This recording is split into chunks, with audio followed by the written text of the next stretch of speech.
नमस्कार दोस्तों, स्वागत है आपका SSC learning point by Singh sir. आज हम करेंगे 24 जनवरी शिफ्ट 3 का पेपर। ठीक है, एसएससी जीडी के जो सीरीज चल रही थी उस पर कंटिन्यू कर रहे हैं और आप लोगों को समझ में आ रहा है। और एक चीज याद रखना, आप नोट्स बनाते चलना, ठीक है, जितने भी टफ क्वेश्चन है। चलिए फिर स्टार्ट करते हैं बिना देरी किए हुए। एक लंबवृत्तीय शंकु के आधार का क्षेत्रफल इतना, इसकी ऊंचाई इतनी, तो शंकु का वक्र पृष्ठीय क्षेत्रफल क्या होगा। देखो, अब इसमें अगर चीजें याद होंगी तो तुम यहाँ से देखो, तुम्हें क्या क्या चाहिए, पाई आर एल चाहिए। अब आधार का क्षेत्रफल ये, तो दिमाग तुरंत रेडियस आ गई 7, हमारे पास एल आ जाएगी 25, तुरंत 7 24 25 होता है। यहाँ से 22/7 किया, रेडियस 7 है और ये 25 है, आंसर 550। ठीक है, समझ गए ना। क्योंकि देखो शंकु इस तरीके से बनता है, ये हो गया उसका आधार, यानी कि सर्कल टाइप का, यानी कि पाई आर स्क्वायर बराबर 154 दिया। हमने याद करवाई थी, अगर रेडियस 7 है तो 2 पाई आर की वैल्यू कितनी होती है, 44। और यहाँ से मैंने याद करवाया था कि अगर पाई आर स्क्वायर निकालना तो कितना, 154। अगर इसका 2 गुना जैसे 14 हो जाए तो ये 88 हो जाता, जैसे 616। ये देखो, ये 2 गुना हो रहा था तो ये क्या गुना हुआ, 2 गुना हुआ।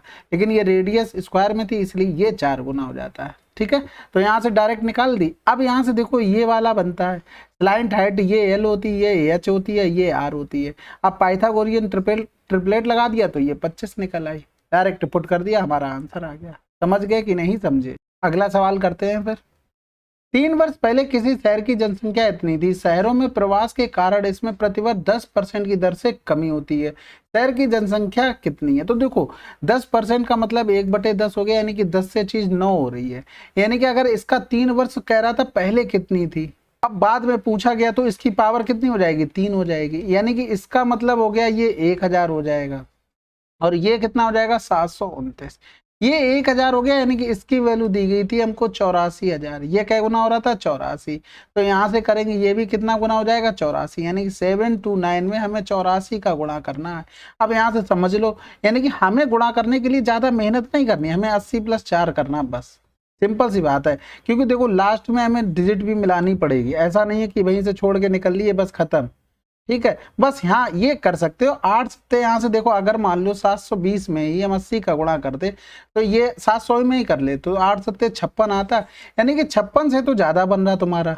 तो ये कर सकते थे, ये 2 ऑप्शन हम इस तरीके से काट सकते थे, बाकी इसके अलावा कुछ नहीं कर सकते थे। तो ये तो ओरल हो जाता, इतना लिखना नहीं पड़ता, बाकी गुणा कर लेते हैं भैया। देखो 0 हो गया, 8 9 72 हो गया, हाथ से लगा 7, 8 दूनी 16 और 7 कितना हो गया, 23, हाथ से लगा 2, 8 सत्ते 56 और 2 58 हो गया। अब फिर 4 का कर दो, 4 ने 36, हासिल लगा 3 हो गया, 4 दूनी 8, 3 11 हो गया। यानी कि लास्ट में हमें 3 6 चाहिए, तो आंसर आ गया। बस इतना ही मेहनत करनी है, बाकी हम पूरा क्यों गुणा करें, मजा थोड़ी ना आ रहा है भाई। एक चोर एक पुलिसकर्मी को 500 मीटर की दूरी से देखकर 8 किलोमीटर प्रति घंटा की चाल से भागने लगता है। पुलिसकर्मी ने 11 किलोमीटर प्रति घंटा की चाल से उसका पीछा किया। पकड़े जाने से पहले चोर कितनी दूरी तक भागा था। अब यहाँ से देखो 500 मीटर दूर था, बहुत बढ़िया बात है। अब वो एक ही साइड भाग रहे होंगे, यानी कि चालें स्पीड क्या होंगी, घट जाएंगी, यानी कि 500 माइनस बटे सॉरी स्पीड क्या घटा दो, तो 11 से 8 गया, 3 हो गया। किसमें था, किलोमीटर प्रति घंटा में, यानी कि 5/18 कर लेंगे, मीटर प्रति सेकंड आ गया। यहाँ से 3 6 18 हो गया, ये 5 एकम 5 हो गया, यानी कि यहाँ से आ गया 600 सेकंड आ गया। अब यहाँ से पूछा गया है कि पहले चोर कितनी दूरी तक भागा था, तो अब इसमें कर देंगे हम, किसका गुणा कर देंगे, 8 8 का 5/18 करके हम गुणा कर देंगे। अभी देखो ये अभी भागना नहीं, अभी हम इससे सरल तरीके से करेंगे भाई, ये तो बहुत कठिन तरीका हो गया। 133 समथिंग आंसर आ जाएगा। अब यहाँ से देखो, ऐसे कौन करता है, बच्चे करते हैं, ऐसे हम थोड़े ना करेंगे, हम लोग बड़े हो गए। स्पीड में रेशियो क्या था भाई, 8 और 11 का था। तो टाइम में रेशियो हम निकाल लें, या तो स्पीड में इतना दिया गया, डिस्टेंस में रेशियो कितना हो जाएगा, 8 और 11 का हो जाएगा। हमारे हिसाब से कितना डिफरेंस है भैया, 3 का है, क्वेश्चन में 500 दिया था। बात समझ गए नहीं समझे। अब देखो ये मत समझना किलोमीटर प्रति घंटा और ये सब कुछ, वो कट जाएगा ना रेशियो बनाते समय, तो फिर उसे चेंज करने से कोई मतलब है। चोर कितना भाग रहा है, चोर इतना भाग रहा है, यानी कि 8 की वैल्यू हमें निकालनी, यानी कि 8 पन्ना 40 की मतलब 4000 बटे 3 हो गया। यहाँ से करेंगे 3 एकम 3, 3 त्रिका 9, फिर 3 त्रिका 9, 3 त्रिका 9, 3 3 आंसर। ठीक है, वो तो सिर्फ समझाने के लिए होता है, ये असलियत है। रमेश 12 किलोमीटर प्रति घंटा के बजाय 15 किलोमीटर चाल से चलता है, वह समान समय में 2 किलोमीटर अधिक दूरी तय करता है। देखो समान समय की बात आ गई है, रेशियो पे काम हो जाएगा अपना, कुछ भी कांस्टेंट हो जाए, चाहे डिस्टेंस हो जाए चाहे समय हो जाए, हमारा काम हो जाता है। रमेश द्वारा उसी समय को 12 किलोमीटर प्रति घंटा की चाल से तय की गई वास्तविक दूरी, सिंपल है। देखो स्पीड में रेशियो 12-15 का, तो इस टाइम में टाइम कांस्टेंट है तो हमारे डिस्टेंस में भी सेम हो जाएगा, यानी कि स्पीड और डिस्टेंस। देखो सिंपल एस बराबर डी/टी होता है, समय अगर कांस्टेंट हो जाता है तो S is directly proportional to D हो जाता है। ठीक है, हमारे हिसाब से देखो कितना डिफरेंस है, 3 है। क्वेश्चन में 2 किलोमीटर है, हमसे एक्चुअल वाला पूछा था, एक्चुअल क्या था 12 है, तो 4 गुना हो रहा 3 का, तो इसका भी 4 गुना कर दो, 8 आंसर। अगला सवाल, ए और बी एक कार्य को 15 दिनों में 10 दिनों में पूरा कर सकते हैं। ए अकेले कार्य आरंभ करता है और 5 दिनों के बाद बी ए के साथ कार्य में शामिल हो जाता है। दोनों ने शेष कार्य किया, कार्य को पूरा करने में कुल कितने दिन लगे। अब यहाँ से समझो बात को, यहाँ से हमें देखो लिखना बहुत कम होता है, जितना भी कम करो ना उतना ही बेटर है, जितना कम लिख पाओ, जितना माइंड कैलकुलेशन कर पाओ। एलसीएम हमें लेना पड़ेगा, हमारे पास टोटल काम आ गया 30, 15 दूनी 30, 10 तियां 30 हो गया। शुरू किया ए ने काम, ए ने 2 की इफिशियंसी से 5 दिन काम किया, 10 काम कर लिया, यानी कि इससे 10 काम हटा दो, बचा कितना है 20 काम बचा है। अब दोनों मिल गए, यानी कि 5 चौकू 20 ये लगा, 5 चौकू 20, 4 ये लग गए, 5 4 9 दिन आंसर। अब पूरा अगर लिख रहे हो ना वहां पे जिसमें भी टाइम जाता, जैसे ये लिख रहा तुमने, तो यही चीजें बचाने की होती है। तो इन्होंने क्या किया, 2 गुणे कर रहे हैं हम, फिर 5 दूनी 10। अब वो चीजें हम सब बताते चलेंगे, या कुछ लोगों ने मुझे मैसेज भी किया कि हर चीज मतलब थोड़ा ऐसे बताए कि स्पीड, वैसे भी बहुत लोगों का मेरे पास मैसेज आता है जो अच्छे से फॉलो कर रहे हैं, उनकी स्पीड बढ़ रही है क्योंकि वो समझ रहे हैं मैं क्या करना क्या नहीं करना। ठीक है, अब यहाँ से फिर 20 में 5 का भाग करते जोड़ के, तो ये सब करने में टाइम जाता है। अगला सवाल, 17, 30, 22, 40 में से किस संख्या को घटाया जाना चाहिए ताकि प्राप्त संख्या समानुपाती हो। तुम्हारी कॉपी होगी, रफ पे कितना लिखना है, 30 और 17 का डिफरेंस लिखना है 13, और 22 और 44 का डिफरेंस लिखना है 18। 18 का गुणा करना है 17 में। भाई देखो जहां कैलकुलेशन हार्ड होगी वहां तो करना ही पड़ेगा, और माइनस करना हमें कितना 22 गुणे 13, और बटे में क्या करना है इन दोनों का डिफरेंस करना है, यानी कि बचा कितना है 5।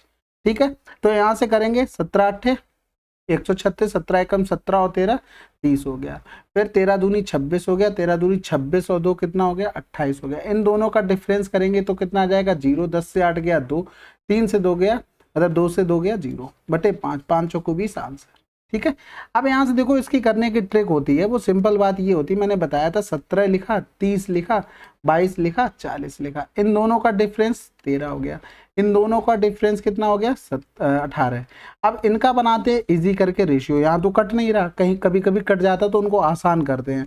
फिर क्या करते हैं, लास्ट वाला जो नंबर है उसके फर्स्ट वाले के फर्स्ट के साथ, यानी कि इसका गुणा करते हैं इसके साथ, और इसका करते हैं इसके साथ, यानी कि 17 गुणे 18 माइनस 13 गुणे 22, और इसमें लगा लो मॉड। ठीक है, अपॉन में इनका डिफरेंस कितना 5 हो रहा है, बस आंसर। अगला सवाल, एक स्कूल 200 विद्यार्थी है, यदि लड़कों की संख्या और लड़कियों की संख्या का अनुपात इतना है तो स्कूल में लड़कों और लड़कियों की संख्या के बीच मध्य अनुपात कितना होगा। देखो सिंपल सी बात ये तुम्हारे हिसाब से आना चाहिए, 9 और 1, 10, 10 की वैल्यू 200 दे दी, यानी कि 20 हो गया, यानी कि 180 हो गया यहाँ पर, और 20 हो गए ये, इनका मध्य अनुपात इस तरीके से करना था, 18 दूनी 36, 6 जिसमें होगा आंसर, इतना लिखना था। ठीक है, बाकी सभी को पता है 10 बराबर हमको दिया था 200, तो यहाँ से 9 बराबर निकालेंगे तो 9 दूनी 18, 180 हो गया, ये कौन आ गए लड़के आ गए। अब लड़कियों की वैल्यू निकालेंगे तो 20 हो गई, मध्यानुपाती यानी कि 2 नंबर दिए जाए उनका मध्यानुपाती √AB। ठीक है, यहाँ से आंसर। अगला सवाल, एक उद्यान में सप्ताह के दिनों में औसतन 30 बच्चे खेलते हैं और सप्ताहांत में औसतन 60 बच्चे खेलते हैं। शनिवार से शुरू होने वाले जून के महीनों में उद्यान में प्रतिदिन खेलने वाले बच्चों की औसत संख्या क्या है। अब यहाँ से समझो, शनिवार से शुरू हुआ, शनिवार को कौन सा डेट थी 1 तारीख, कितने दिन की होती भाई 30 तारीख तक, 30 दिन की होती है हमारी जून, यानी कि अगला शनिवार पड़ेगा, इसमें 7 जोड़ेंगे 8 तारीख को, फिर 8 में जोड़ेंगे तो 15 तारीख को, फिर 15 में 7 जोड़ेंगे 22 तारीख को। ठीक है, फिर 22 में 7 जोड़ेंगे 29 को, यानी कि ये भी सैटरडे है हमारा, ये भी सैटरडे है, और ये भी शनिवार है, और ये भी शनिवार। ठीक है, अब यहाँ से देखो ये 1 तारीख आ गई 30 है यहाँ पर। अब यहाँ पर देखो 2 सप्ताहांत का मतलब छुट्टी वाले दिन, यानी कि जनरली शनिवार और रविवार लेके चलते हैं, तो एक यहाँ पर हो गया यानी कि रविवार। तो यहाँ पर देखो छुट्टी वाले 2, फिर यहाँ पर भी पड़े होंगे 2, फिर यहाँ पर भी 2, यहाँ पर भी 2, यहाँ पर भी सैटरडे के बाद संडे आया होगा, तो 5 दूनी 10 हो गए, यानी कि 10 ये छुट्टी वाले दिन बच्चों की मौज होगी, 60 लोग खेल रहे। अब 30 में से 10 चले गए, बचे कितने, 20 लोग, 20 दिन बचे, सॉरी, तो 20 दिन में कितने, 30 बच्चे। अब इनका एवरेज कोई भी मान लो, चाहे गुणा करके कर लो चाहे ऐसे ही कर लो। जैसे हमने एवरेज ऑप्शन देखा सबसे 50 लग रहा है भाई, यहाँ से ले लो, यहाँ पर +10 हो रहा था, यानी कि 10 लोगों में 100 हो जाएगा प्लस का। यहाँ से माइनस का 20 लग रहा था, और 20 लोगों में 400 हो जाएगा माइनस का। इन दोनों का डिफरेंस करेंगे कितना आ जाएगा, 300, वो भी माइनस का। अब एक लोगों में कितना कम होगा भाई, 30 से डिवाइड कर देंगे, 0 से 0 यानी कि 10 कम होगा, यानी कि 50 से 10 कम कर देंगे, 40 आंसर। ठीक है, अगला सवाल करते हैं। एक परीक्षा में एक विद्यार्थी ने पहले पेपर में कुल 200 अंकों में से 40% अंक प्राप्त किए। यदि विद्यार्थी को कुल मिलाकर 60% अंक प्राप्त करने हैं तो दूसरे पेपर में 200 में से कितने प्रतिशत अंक प्राप्त करने होंगे। देखो, पहले में 40% अंक किए, दूसरे का हमें पता नहीं है, बीच वाले में टोटल हमें 60% चाहिए। इनका डिफरेंस कितना आ गया, 20 आ गया। यहाँ पर अंकों में रेशियो क्या था, 1:1 था, यानी कि 1 और 1 लिख सकते, 1 बराबर 20 है तो 1 से 1 बराबर 20। अब एवरेज में इसमें क्या होता है, अगर ये इससे छोटा है तो ये वाला बड़ा होगा, यानी कि 60 में 20 जोड़ देंगे, 80%। अगला सवाल, और ये एलिगेशन लगा रहे थे, एवरेज नहीं। ठीक है, एक व्यक्ति कंपनी के शेयर को इतने में खरीदता है, अगर वह उस शेयर को 1 साल बाद बेचता तो 15,000 मिलते, व्यक्ति द्वारा अर्जित लाभ परसेंटेज क्या होगा। सिंपल है भाई, 12 और 15 यानी कि 3 का फायदा, 3 चौकू 12, 25% आंसर। भाई 12,000 से कई हजार ले लिए, 3,000 ले लिए, 0 से 0 काट लो, 12 से कई रुपए ज्यादा, 3 रुपए ज्यादा, 3/12 गुणे 100 कर दो। अगला सवाल करते हैं। एक कंपनी विभिन्न प्रकार की छूट योजना प्रदान करती है, तो कह रहा था किस योजना में छूट प्रतिशत न्यूनतम है। न्यूनतम का मतलब हो गया भैया, देखते हैं किसकी न्यूनतम आती है, यानी कि यहाँ से देखो 20, 10, 30 हो रहा है, यहाँ से एक खरीदें एक मुफ्त, यानी कि 2 वस्तुओं पर ये काम चल रहा है, यानी कि यहाँ से कितना हो गया, 50% हो गया। अभी समझे रहे ना बात। 5 खरीदे 3 मुफ्त पाए, यानी कि टोटल कितनी, 8 ले रहा है, गुणे कर देंगे 100, 12.5 यानी कि 37%। मेन चीज आती है लास्ट वाले में, अगर आप ध्यान से नहीं देख रहे तो गड़बड़ है। 5 खरीदे 6 पाए, मुफ्त में कितनी मिली, 1 मिली है, बटे 5 गुणे 100, यानी कि 5 दूनी 10 हो गया, यहाँ से 20% आ गया। तो यहाँ से देखो, अगर इसका निकालते इसमें से कितना माइनस होता भैया, 2 माइनस होता, 28% आ जाता। फार्मूला पता ना, A+B और माइनस का AB/100 एकल छूट का, तो सबसे कम किस में आया, इसमें आया, बात खत्म। अगला सवाल, ए का 18% बी के 40% के बराबर है और ए और बी का अनुपात क्या होगा। भैया बताओ, इससे आसान कोई पूछ सकता है क्या, बिल्कुल नहीं पूछ सकता। ए का 18%, बी का 40%। अब इतना नहीं लिखना होता है, वहां पर सीधे 40/18 देखो, 2 दूनी 4, 20 किस में मिल रहा है, खत्म करो, 2 में 18 कहाँ से कटना है। दुकानदार ने 750 रुपए में अंकित मूल्य पर 50% की छूट दी, विक्रय मूल्य क्या होगा। अब देखो 750 के आधा छूट 375 हो गई, बात खत्म। भैया ये 50% मतलब आधा होना चाहिए था, यानी कि मूल्य जो भी है आधा रह जाए, तो ये आधा रह रहा है, नहीं रह रहा, ये तो 2.5 दूनी 5 यानी कि 500 होगा, खत्म करो। 37 दूनी 74, 740, खत्म करो आंसर। ठीक है, अब यहाँ से देखो, ऐसे करना चाहते हो तो कर लो भैया। 50% की छूट मतलब 50%, 1/2 कर दो, तो 2 3 6, 2 7 14, 2 5 10। अगला सवाल, एक राशि ज्ञात कीजिए, 8% प्रतिवर्ष की दर से चक्रवृद्धि ब्याज पर वार्षिक रूप से चक्रवृद्धि होते हुए 2 वर्ष बाद इतनी हो जाएगी। यानी कि 8% को हम क्या लिख सकते हैं, 4 दूनी 8, 4 दूनी 8, 4 पंजे 20, यानी कि 25 से चीज कितनी हो गई, 27 हो गई। 2 वर्ष की बात करा, यानी कि स्क्वायर करेंगे 625, और ये हो गया 729। अब यहाँ से देखो, वर्ष बाद इतनी हो जाएगी, यानी कि 729 की वैल्यू हमको दी गई थी 116,640। अब यहाँ पर नीचे 100 कर लो, यहाँ पर हो गया 625। समझ गए बात को, 25 चौकू 100 हो गया, 25 25 हम 625। यहाँ से करेंगे तो 4 3 12 हो गया, और 4 दूनी 8 करो, 3 बचा, 4 नेम 36, 4 एकम 4, 4 छंग 24, और यहाँ पर एक 0 आ गया। यहाँ से देखो, अगर करते हैं तो 4 नेम 36, 4 दूनी 8, 3 11, 4 7 28, पूरा पूरा 4 बार चला गया, 25 चौकू 100, यानी कि 1000 आंसर। अगला सवाल, 104, 78 और 260 से पूरी तरह से विभाजित सबसे छोटी संख्या p है, तो p + 40 बराबर q स्क्वायर है, तो q का मान क्या होगा। तो यहाँ से देखो 104, 78, 260, ठीक है। सबसे पहले कहाँ जाएंगे, कह रहा सबसे छोटी संख्या पूछी, तो सबसे पहले तो हम एलसीएम पे जाएंगे, या तो देखो एलसीएम ऐसे लिखा करो, जैसे 13 लिखा तुमने, तो 13 8 104, 13 6 78, 13 दूनी 26 हो गया। ठीक है। अब यहाँ से देखो इनमें जो भी तुम्हें सबसे बड़ा लग रहा है उसको पकड़ो। पहले तो हमने देखो 4 कटेंगे, तो 4 का नहीं, पहले 2 का करो, क्योंकि 2 इसमें भी है। 2 चौकू 8, 2 तियां 6, 2 एकम 2 हो गया। जो जैसे ले पाए एलसीएम उसके लिए बता रहा हूँ, जिसको बिल्कुल ही दिक्कत होती है उसके लिए मैं बता रहा हूँ, ऐसा नहीं है कि हवा में करने लगो। अब 4 3 10 का तुम्हें आराम से समझ में आना चाहिए था कि एलसीएम 60 होगा, इसमें तो कोई दिक्कत नहीं है। तो ये संख्या देखो, अब 13 दूनी 26 हो गया, घोड़े 60 कर दो, या तो 6 दूनी 12 कर देते, 0 छचरंग 36, यहाँ से लगा 3 हो गया, 6 दूनी 12 और 3 15 हो गया।